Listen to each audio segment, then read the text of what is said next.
काही दिवसांपूर्वी मी ही स्पायडर प्लांटचे पप्स आणलेले आणि आता त्याला 8 दिवस पाण्यात ठेवलेले. आता ह्याला छान अशा मुळ्या फुटल्यात. आता आपण ह्याला लावणार आहोत. सॉइल मिक्स बनवण्यासाठी मी माती, वाळू व शेणखत घेतले आहे. आता आपण यांना पाण्यात ठेवल्यामुळे ह्याचे खूप सारे पानं असे चढून गेले, ते आपण काढून घ्यायचे. तुम्ही बघू शकता ह्याला न्यू ग्रोथ पण आली आहे.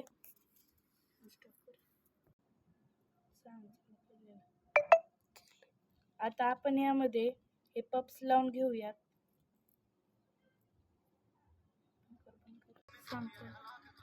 आता हे मोठं या छोट्या कुंडीत लावणार आहे.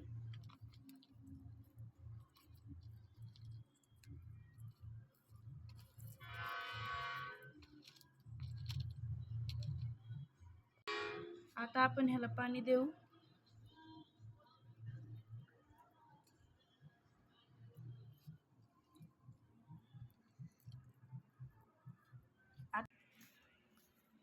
आता याची पुढील अपडेट आपण पुढील व्हिडिओमध्ये दाखवणार आहोत.